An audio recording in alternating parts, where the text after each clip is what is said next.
Hello and welcome to Pathway Online. We're so glad that you could be with us today.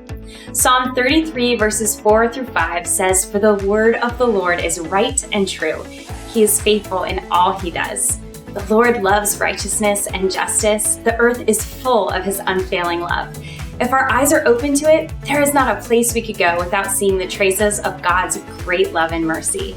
That same constant love we see on display in creation has been poured out for us. So no matter where you are or how you might be watching, please join us now in rejoicing in the God whose word is true and never returns empty, and whose love is mighty, far-reaching, unchanging, and never failing.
promises evermore.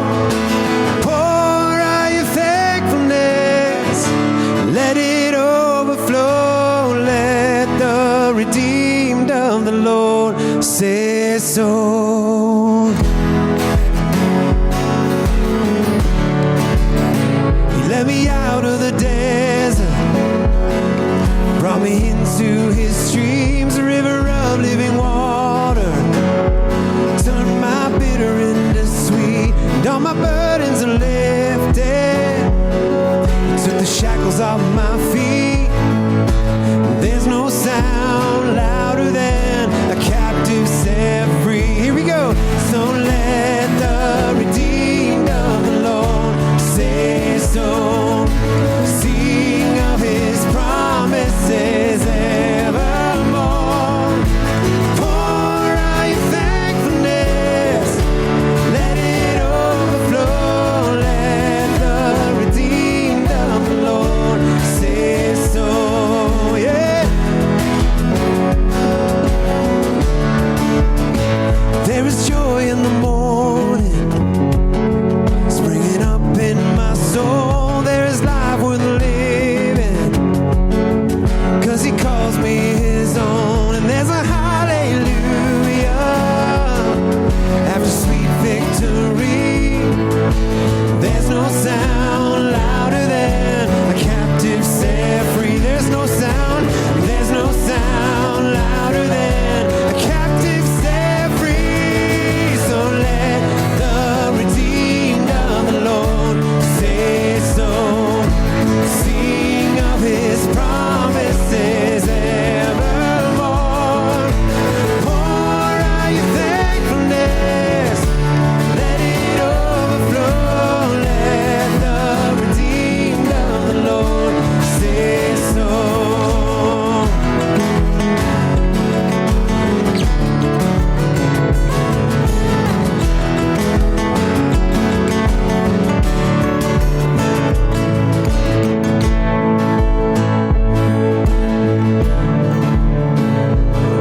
Oh, let us say so. You are my deliverer, the freedom I'm living in. You are my deliverer, you are my promised land. Sing that again. You are my deliverer, the freedom I'm living in. You are my deliverer, my promised land. All right, like you mean it. You are my deliverer, the freedom I'm living in. You are my deliverer, you are my promised land. You are my deliverer, the freedom I'm living in. You are my deliverer, you are my promised land. So let the redeemed of the Lord say so. Sing of his promises evermore. Pour out your thankfulness, let it overflow. Let the redeemed of the Lord say so. Pour it out. Pour out your thankfulness, let it overflow. Let the redeemed of the Lord say so.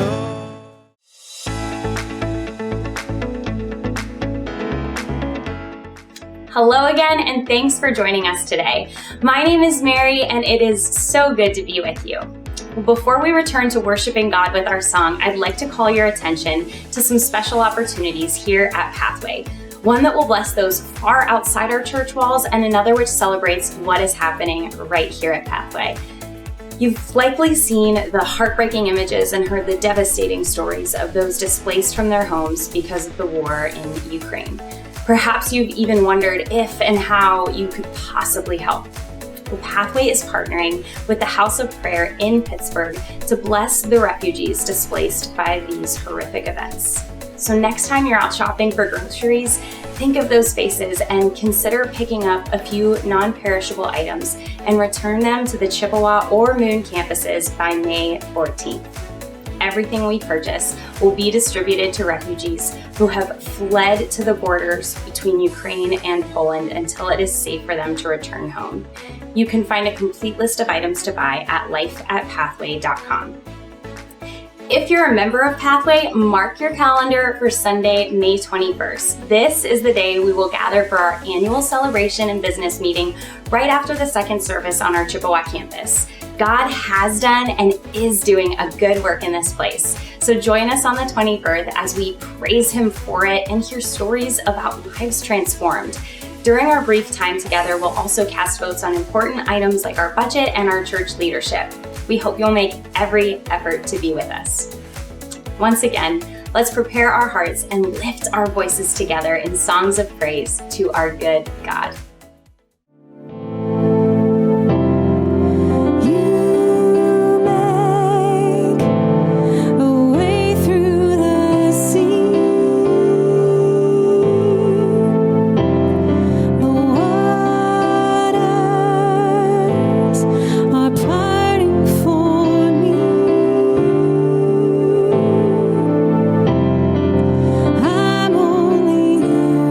Because of what you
it's new every morning.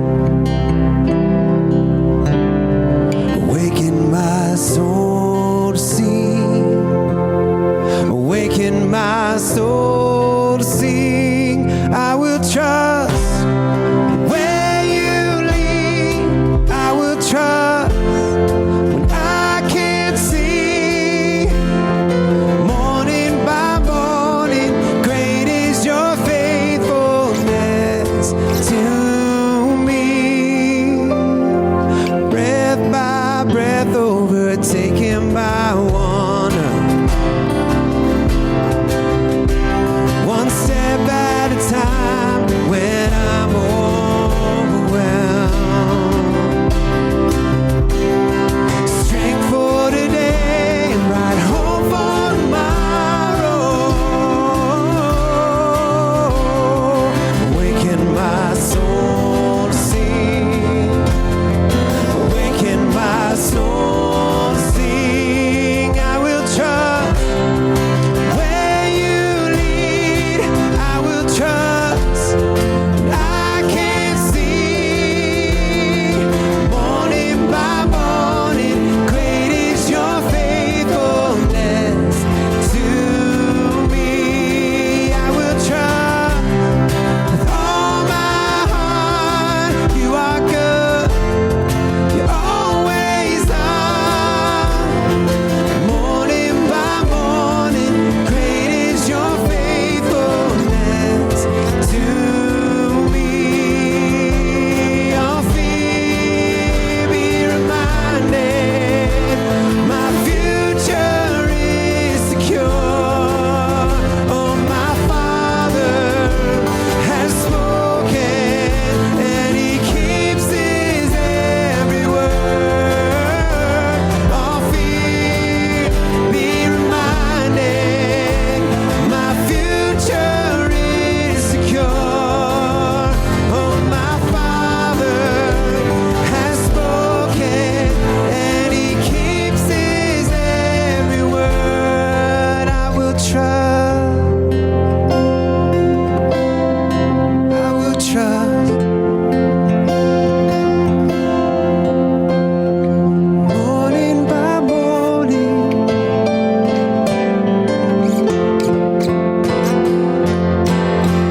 I will trust where you lead. I will trust when I can't see. Morning by morning, great is your faithfulness to me. I will trust with all my heart. You are good. You're always on. Morning by morning, great is your faithfulness to me. Morning by morning, great is your faithfulness to me. Morning by morning, great is your faithfulness to me.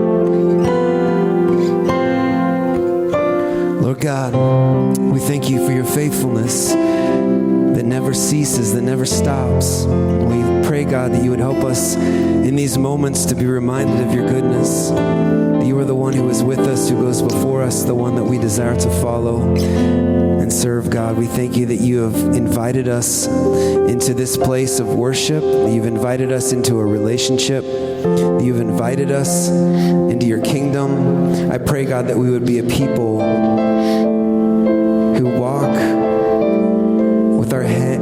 heads held high because you have called us and invited us. And I pray that we would be a people who praise your name for what you have done and declare it so that all may hear. We thank you, God, that every morning we wake up, your faithfulness is right there as it always is. Lord God, help us now as we look into your scriptures.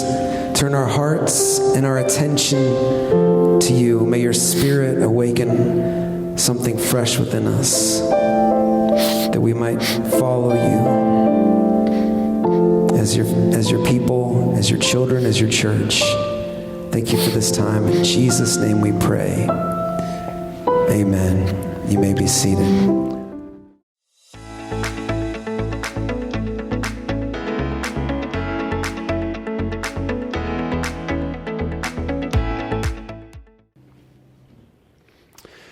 Karl and Paula's son lived in Germany in the 1930s. He was a professor at the University of Berlin, and he would speak, one of the few who would actually speak against Hitler's treatment of the Jews. And he was bold in the way that he spoke. He was actually a Christian also. And he spoke of what a Christian's responsibility was, and he called out the fact that, for the most part, the people in the land had made the Führer an idol and a god. And perhaps not surprisingly, he was removed from his post there at the University of Berlin in 1936.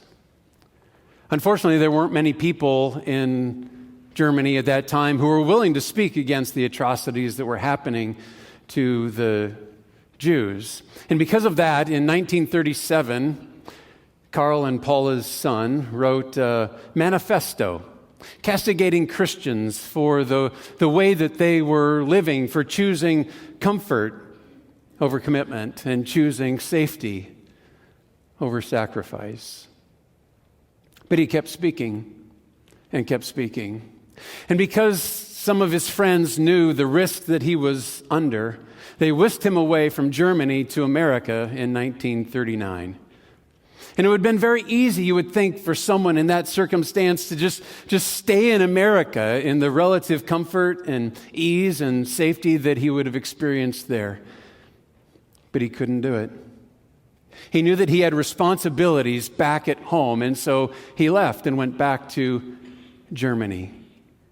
And he continued to teach. In fact, not just teach, to preach. Because you see, he was not just a former professor, he was also a pastor. And he knew that there were responsibilities that Christians had, and so he continued to talk about them and called Christians to what their responsibilities were. He spoke against the leadership of a nation and the leadership in a church, that it might take its responsibilities seriously. You probably know his name. The name of Karl and Paula Bonhoeffer's son. It's Dietrich Bonhoeffer. And that manifesto that he wrote in 1937 is a book called The Cost of Discipleship. And its opening words are these: when Christ calls a man, he bids him come and die. When Christ calls a man, he bids him come and die. You have to admire the fact that Dietrich Bonhoeffer chose to eschew relative ease in America to go back and to fulfill what he believed his responsibilities were. But really, he didn't have any choice, because he took very seriously the words of Jesus that come at the end of Mark chapter 8.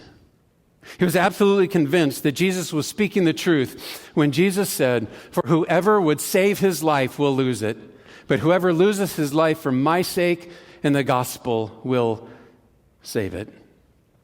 That comes right smack dab in the middle of our passage for today. Would you open to our passage? It's Mark chapter 8, beginning in verse 31. And as you're finding your spot there in your journal or perhaps in your Bible with the outline there, welcome to those who are listening on some other form, maybe in your home, maybe just online. Maybe you are checking this out on the Moon campus. Happy anniversary. Maybe you are taking this in the classic venue, wherever. Welcome to all of you. Now, this passage here at the end of Mark 8 is probably some of the least popular of all of the things that Jesus ever taught. However, if you want to be an authentic Christian, this is something that you're going to have to come to grips with. We all have to come to grips with what he says here in these verses. It lays out for us the cost of discipleship, and that's what we're going to be talking about today. What is the cost of really, genuinely following after Jesus? To see where this all leads and what led up to this statement in verse 35 that Jesus makes, we actually need to back up just a little bit. And I'm very thankful to Pastor Ben and his great sermon last weekend that took us through the beginning of Mark chapter 8. And it's there that we saw last weekend that Jesus approaches the disciples and he says this. He asks them a question. He says, "Who do you say that I am?" And Peter spoke up on behalf of the disciples, and he answers him with these words, "You are the Christ." But then he doesn't just say, "Okay, absolutely, you're right. Now go tell everybody." He doesn't. If you remember last week, he said, "Don't say anything about it," which seems really strange until you come to understand and really reflect on the fact that the reason is because even though Peter gave an appropriate response, still didn't really understand who Jesus was and what he had come to do. Now, we're not going to belabor this point because we've talked about it so many times before, that Jesus came into our world as Messiah, but many people, pretty much everybody, was looking for him to be a different sort of Messiah, for one to come as a military conqueror and as a political victor. But that's not the reason that he came. And so here, even in our passage, he begins by trying to help them understand yet once again the real reason that he has come. Take a look at it. Verse 31 begins this way. "And he began to teach them that the Son of Man must suffer many things and be rejected by the elders and the chief priests and the scribes and be killed, and after 3 days rise again. And he said this plainly." Why? So they would understand. Now, given who the followers of Jesus believed that Jesus was coming to be, they couldn't accept this. They didn't believe that he was one who ever would suffer, certainly not one who would be rejected, and most definitely not one who would be killed. And so they resist very strongly that idea. It was incomprehensible to the disciples. So Peter, who is the guy who is oftentimes the spokesman, he doesn't have any trouble speaking up, and he does speak up. And here's what he says. He says, "And Peter took him, Jesus, aside and began to rebuke him." Peter rebuking Jesus. Just put that in your mind for just a moment. That's what's going on. Now, no doubt Peter's intentions were good, but he actually is just advancing his own interpretation of who Jesus should be. He's advancing his own idea, saying, "Jesus, yeah, you've got one thing in mind. I've got something else in mind. Something that would be better if you would do it instead of what you are thinking of doing." He was making the Old Testament scriptures fit into his belief system instead of fitting his belief system into the scriptures. Sounds ridiculous, doesn't it? And we do it all the time. We do it too. This is a danger for us. We desire to go a certain direction and live a certain way, and so we work to justify it in our minds, in our hearts, in some fashion. Have you ever heard somebody say something like, "Yeah, well, God is love, and so he certainly wouldn't want me to be in a marriage where I'm not happy." Or, "Yeah, I know that I cut corners at work and there's no problem with that because they don't pay me what I'm worth anyway." Or perhaps what is worse yet, are people taking the scriptures and doing some exegetical acrobatics with them to make it say what they want it to say, even to the point of suggesting that it's okaying things that it really calls sin. It happens all around us. You've seen it. Happens in our world today. For Peter, he had in mind who he wanted Jesus to be, and so he's trying to shape things according to his will, even to the degree of rebuking Jesus. But Jesus isn't there to bow to Peter's will. He's there to serve the Father's will. And so he responds in this way. He says this, "Get behind me, Satan. Get behind me, Satan, for you are not setting your mind on the things of God, but on the things of man." Now, that sounds perhaps a little bit harsh, but it's not wrong. It's not wrong at all. Unknowingly, the disciples were trying to advance a plan that would keep, if it were fulfilled, that would keep Jesus from going to the cross. It would keep Jesus from dying to pay the penalty of sin. It would keep him from overcoming death. And there's nothing that Satan would have loved more. Peter was trying to move straight to the victory and to the glory and to the comfortable and to skip the trial along the way. But the trial is necessary. It's the cost of discipleship. It's the cost of following, is what he is saying. It's a constant testimony of the Scriptures, in fact, also, that there is a cost. Paul says to Timothy these words, "Indeed, all who desire to live a godly life in Christ Jesus will be persecuted." Jesus said, "In the world you will have tribulation." And to the believers in Philippi, it was written, "For it has been granted to you that for the sake of Christ you should not only believe in him, but also suffer for his sake." Fact is that the Christian life is not always going to be a bed of roses. Sometimes it's not roses, sometimes it's a crown of thorns. And that's what Jesus is wanting to help them to understand, so that they don't get disillusioned as soon as things get a little bit difficult. That maybe I'm just on the wrong road. No, maybe you're on the right one. In the remainder of this chapter, then, Jesus goes on to tell us that following him is going to involve a few actions. We might call them the cost of discipleship. And the first cost is this: to deny self.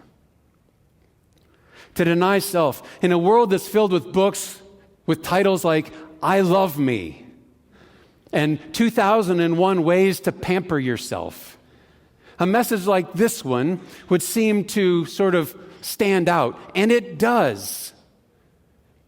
It's very much a countercultural message in 2023, but it is Jesus' message. And we can't discount that. Mark writes, look at verse 34. "And calling the crowd to him with his disciples, he said to them, 'If anyone would come after me, let him deny himself and take up his cross and follow me.'" Follow me. Follow. What have we been talking about? This whole series, we've been trying to understand what it means to follow after Christ. We've looked again and again at what is required, and this spells it out as plainly as anything can. In fact, the scripture said, Mark says, and he said it plainly to them. And that's what we're talking about here. What this means is that a faithful follower of Jesus isn't one who's pursuing self-interest. They're not pursuing self-gratification. They're not pursuing self-gain. They're pursuing kingdom gain. What Jesus is calling us to go and do. To follow Jesus means to live as he lived and do what he did. And what did he do? He lived by denying himself and denying the things that might otherwise have made his life soft and easy and comfortable. He invested his life to do the will of the Father and meet the needs of others all along the way, setting aside his own comforts, as it were. That required sacrifice and self-denial, and it was hard. It was hard, but what did it do? It transformed the world. His willingness to endure that which stood against him, to walk in and pay the cost of discipleship, to deny self, changed the world. It fulfilled the purposes and the plans of God. And the same thing can be true of you and me, because here is the truth. It's that when you lay down selfishness, you pick up significance. When you lay down selfishness, the things that you just want for your own ease and comfort and personal blessing, when you're willing to set that aside and follow after God's call, that's when your life becomes significant. And you need to make a choice as to which side you want to live on. Look, do your friends and family a favor and give them something to say about you at your funeral. Because nobody stands up at a funeral and says, you know what? The thing that I admired most about Jeff was just his exquisite way to pamper himself. Never have I seen such an example of selfishness. Now, you might all be thinking that, but you're not going to say that at my funeral, right? You want to stand up and be able to say something about how he served other people and how generous he was and how he gave his life away. We instinctively know what our lives need to be when we make it to our funeral. We instinctively know it. The issue is, are we willing to translate that back into how we're going to live today and live tomorrow? And for many, the answer is no. We're not willing to translate it back. It's interesting, but nowhere in the Bible does it tell us to love ourselves. It doesn't say that. But based on some of the teaching you hear, and certainly based on some of the ways that you see Christians living, you would think it's a central theme in the New Testament. But that's not what it says. It doesn't say love yourself. It says love one another. Serve one another. Sacrifice for one another. Encourage one another. Forgive one another. Bear one another's burdens. That's what it says. Peter knew a little something about this self-denial stuff. What did he say? Present your bodies as a living sacrifice, holy and pleasing to God. It's just another way to say deny self. It's the consistent message in the Scriptures. And we could go on and quote other passages that say very much the same thing. Now, you might respond, all right, okay, I get it. But what about self-esteem, Pastor Jeff? Where are we going to be? Isn't that going to tank if we just keep denying ourselves all the time? Interestingly enough, no. In fact, it's just the opposite. And you can find plenty of studies, study after study, that will show you that physical and mental health rises, gets better as you serve others. In any of a number of ways, it reduces stress. You get an increased sense of community and belonging. It's increased optimism, greater happiness. But for those who live selfishly, it promotes feelings of isolation and depression and despair. And those are great reasons to choose that life. But there are even better reasons. It's because it's who God calls us to be. It's the example that we've been given by Jesus and how he's inviting us to live. What it is something that begins by denying self. It's the cost of discipleship. There's another cost as well. And it's this, it's to rethink security. Deny self, rethink security. All of us have this very natural pull to security. We want the confidence in the present and what our future is going to be, and we'll do a lot of things to ensure that we get there. Not just ensure, E-N, but also ensure that we get there. In fact, quite literally, there are a lot of things that people are doing. They're ensuring to try to secure their future for themselves, to guard themselves, protect themselves about whatever might come. For instance, there's this guy, here he is. His name is Ben Turpin. He was a famous silent film star, years and years ago. And you can see, obviously, that he is cross-eyed. He's not just doing that. That's how his eyes worked or didn't work.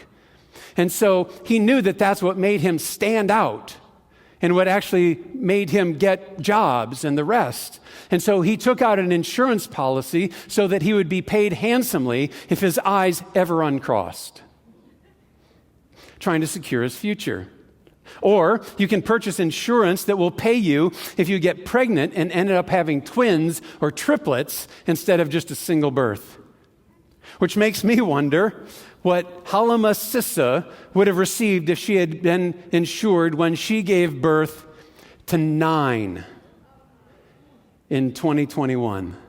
Not 9 in her life, 9 on one day. I don't think there's any amount of money that would have been enough in that circumstance.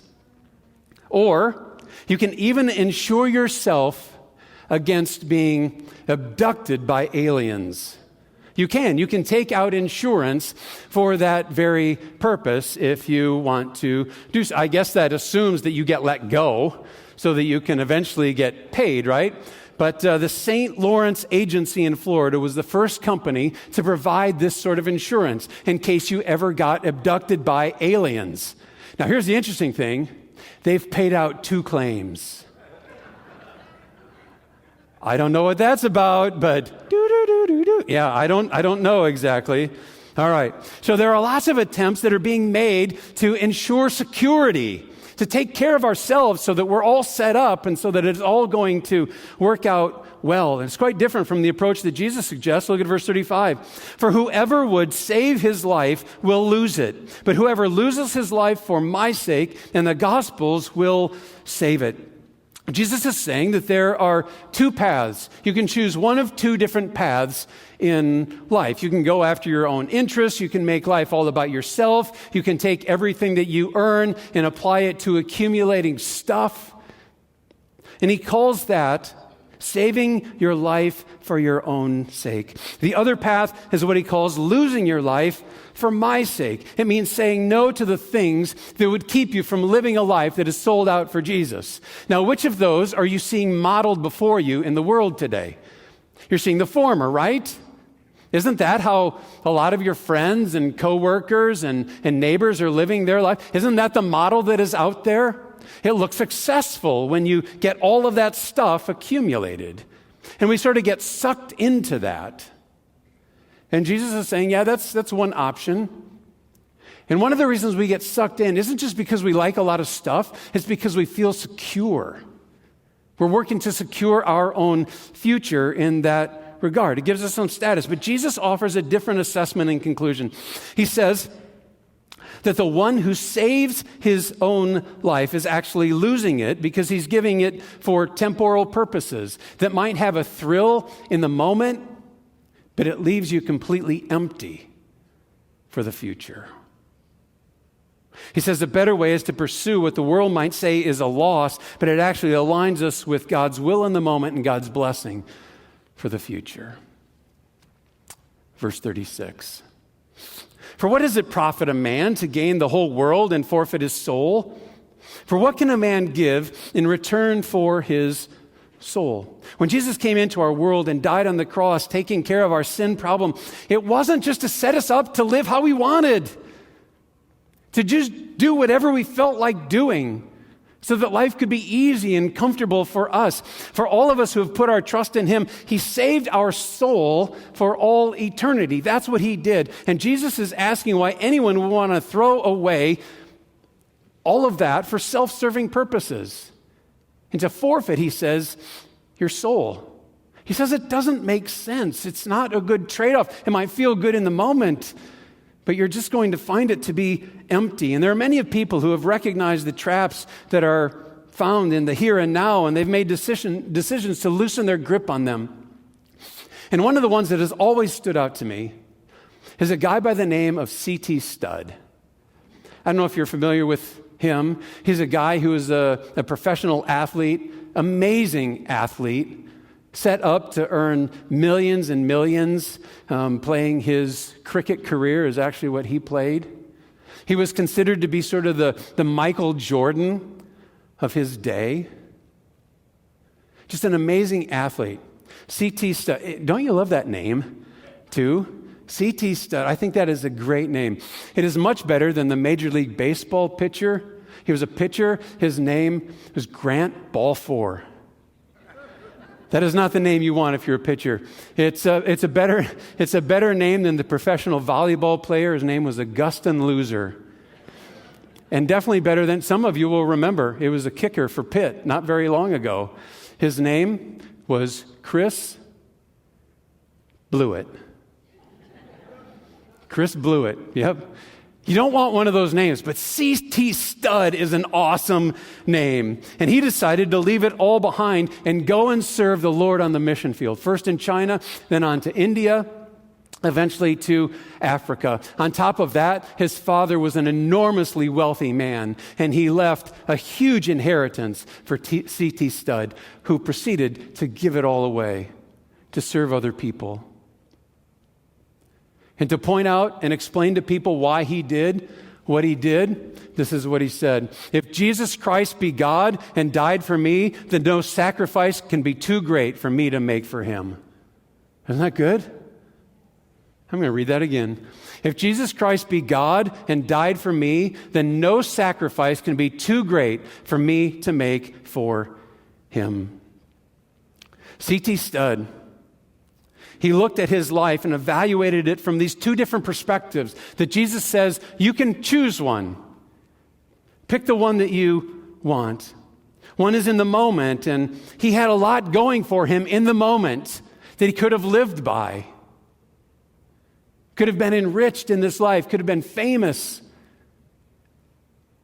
And you probably have a lot of things going for you too. Things that have life kind of going the direction that you're comfortable with. Something that feels really good, just right where you are. But he knew that he also needed to consider the end of life and what he wanted to have be true of him then, when that day arrived. He knew the only choice he could make or that made sense was to give his life for God's purpose. And of course, that's the only one that makes sense for us too. The only one that makes sense. So how would you assess where you are? If you weigh these two things, one is living for the here and now, and one is living for that which will last ultimately, that is serving God in the moment, which sets you up for where would you say you are? Maybe it's a scale of 1 to 10, 1 being totally living for self and 10 being totally sold out for God. What's your number? Where would you be on that spectrum? And what is it that could be a step that you would take to move yourself one number closer to serving God? If you're a 1, you're probably not going to be a 10 when you walk out. But you could be a 2. Might even be able to be a 4. If you're a 5, you could be a 6 or a 7. I'm not saying you can't move all the way up the scale, but sometimes it doesn't work that way. But you can take a step and make that commitment in your heart even now. We need to rethink security and what it is that ultimately makes us secure. Is it amassing things so that we have whatever we need for the moment? Or is our ultimate security found somewhere else? And then there's one more piece to the cost of discipleship, and it's to overcome shame. To overcome shame. Jesus continues on in verse 38, if you look at it. For whoever is ashamed of me and of my words in this adulterous and sinful generation, of him will the Son of Man also be ashamed when he comes in the glory of his Father with the holy angels. Jesus describes the culture of his time, of that time, as adulterous and sinful. Do you think we could use that same descriptor for our culture today? Yeah, I think so. In fact, I think that we could probably pile on a bunch of sins that they weren't thinking about at the time. I don't think there's any doubt about that. Do you ever think about that? Do you ever wonder where some of the things that you see come, where it's going to end, where it's going to stop? Because you kind of keep hearing about new things all the time, and I never would have even thought of that. Now here we are. Ever happen? Where is it going to stop exactly? And now that I'm a grandfather, have I told you that yeah, I've told you. Now that I'm a grandfather, I wonder, what is this dear little girl's life going to be when she grows? And I get alarmed at that when I stop to think about it. But the appropriate response is not to run from it It's not to pretend it's not there. It's not to just kind of hole yourself up and kind of pretend that that stuff's not going on. I'm just going to live my life. I'm just going to do my thing. It's not to lash out at the things that you see or the people that you see engaged at it. Jesus is making the point that we shouldn't be ashamed of him. We shouldn't be ashamed of his word. He's calling us to speak up with truth and to speak up with the gospel. And the whole context tells us how we should do it. We should do it as one who's following the pattern of Jesus. And what is the pattern of Jesus? The pattern of Jesus is speaking up with boldness in love and with compassion. That's what it is. To just let an adulterous and sinful generation go its way is tantamount to being ashamed of Jesus and the message of the gospel. That's what it is. And to try to drive this point home, Jesus says that he'll similarly be ashamed of the one who won't be bothered to engage when genuine Christian witness is so much needed but is so much absent. Saying, what's your choice? I would love to stand up for you, he says. Are you going to stand up for me? Where can you stand up today? With boldness, with love, and compassion.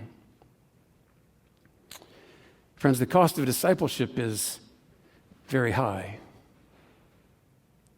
When Bonhoeffer returned to Germany, he continued to preach the gospel. He continued to speak out against the atrocities that he saw in his country and in the church. And it ended up getting him arrested in 1943 and thrown into a prison camp. While in the prison camp, he continued to preach and minister to prisoners and minister to guards alike. On April 9th, 1945, immediately after concluding a worship service for the prisoners, he was taken away under direct orders of Himmler himself and hung, just days before that camp was liberated. And as he was going out, he turned to one of the other prisoners and he said this: if Jesus Christ, nope, that's not it. We might be missing it perhaps. Here's what he said. He said, this is the end, yet for me, the beginning of life. This is the end, yet for me, the beginning of life. He knew that the cost of discipleship was high. He knew what it was. And he also knew that the calling on his life was just that. Not all that different from the calling that is on your life and mine. So the question is, if the price is that high, why do it? Why pay that price? Well, a couple of reasons. Here's one. The first is for glory soon. For glory soon. We see it right there in verse 38. We looked at it a moment ago. Jesus will come in glory one day. It may be in your lifetime. It might not be. But relatively speaking, it's going to be soon. And when he does, there is no effort. There is no self-denial. There is no sacrifice that you will have made that you will ever regret. Not even for a moment. In fact, you will rejoice greatly in the depth of your faithfulness in the moment, because not only does it set you up for living well for Christ today, but for experience His blessing for the future. You will never regret it, even in a moment, as you experience His glory. The other reason we pay the cost of discipleship, for glory soon and for power now. Look at how chapter 9 begins, verse 1. And he said to them, truly I say to you, there are some standing here who will not taste death until they see the kingdom of God after it has come with power. He's talking about the power that came on the day of Pentecost. That was the day when the Holy Spirit of God came to indwell all who were believers in Jesus Christ. Acts 1:8 reminds us of the fact that the power of God came with the Spirit as he came and indwelled all believers. That power would enable us, them and us, to deny self and to take up our cross and follow him. That's what following Jesus looks like. We've been trying to discover that. That's what he calls us to. We understand it. You understand it. The question is not, do you understand it? But will you live it? It's the cost of discipleship. It's not for those who are looking for a spiritual life that is easy and comfortable and discounted.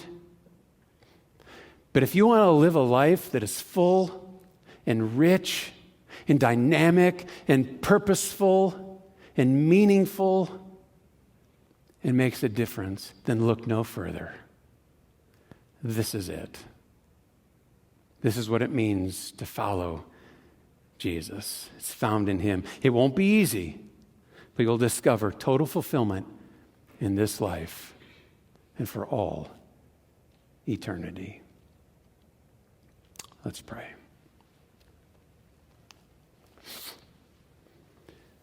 Father, we thank you for this very powerful, strong call that we're given here in this passage.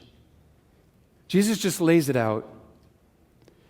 We may try to convince ourselves, it doesn't require that much, or I can do this and then kind of have this be my spiritual life, and over there I can do all these other things that really kind of interest me. And for many of us, we've been pretty compartmentalized. And we're not willing, as we live that life, to embrace the cost of discipleship. Father, I pray that we would not be willing to go part way, to go halfway, to do some of it. Because to fail in some is ultimately to fail in all. I just pray that you'd give us courage, you'd give us conviction, that we might take the example that we see in someone like Dietrich Bonhoeffer, who knew what was required of him, who took Mark 8 very seriously. And may we do the same, willing to step into circumstances, into environments that might be uncomfortable, that might be risky, but that are right in line with your call in our life. Father, this is who we want to be. It's who you've called us to be. So help us to deny self. Help us to rethink where our security is really found and to overcome shame and be bold with your word and bold with our testimony of who you are in our world and in our life. Father, we want to pay the price of discipleship. That's who we want to be. We come now to make our declaration that our heart is yours, that we're giving our all for your glory, and we pray toward that end now. In Jesus' name, amen.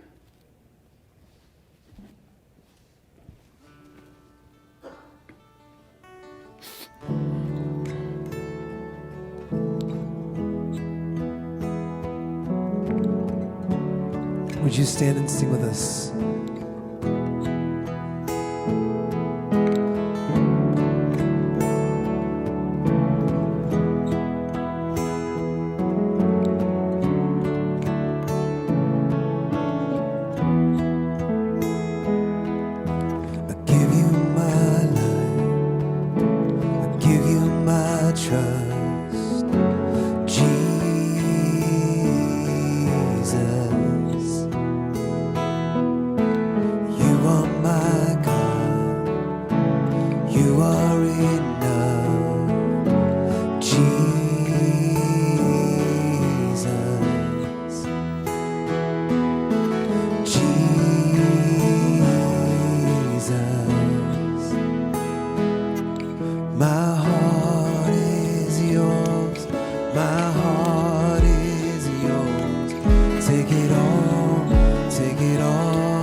take it all, take it all, my life in your hands.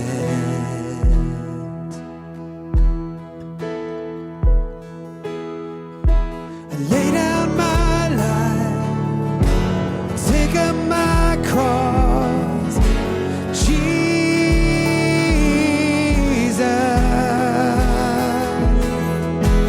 you are my God, whatever the cost, Jesus,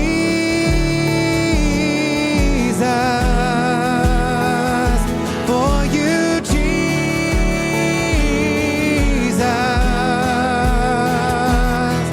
my heart is yours, my heart is yours, take it all, my life in your hands, my heart is yours, my heart is yours, take it all,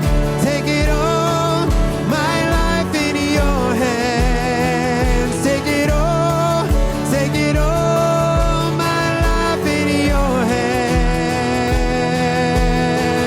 and all to Jesus I surrender, all to you I freely give.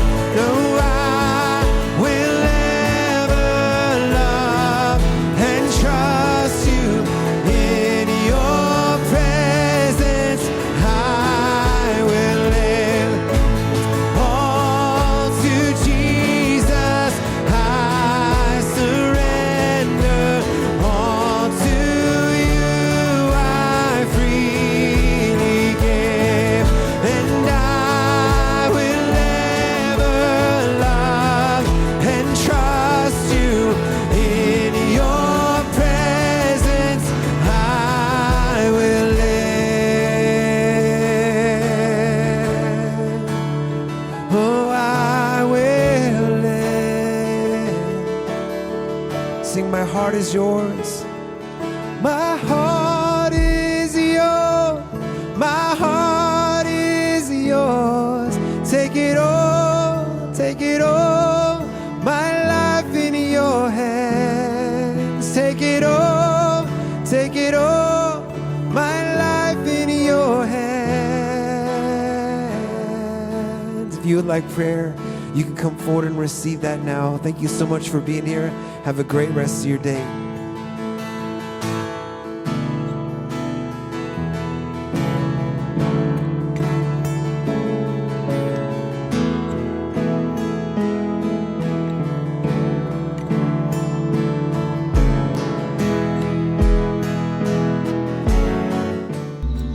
Thanks again for joining us today. We look forward to seeing you again soon on campus or right here online. Have a wonderful week, everybody.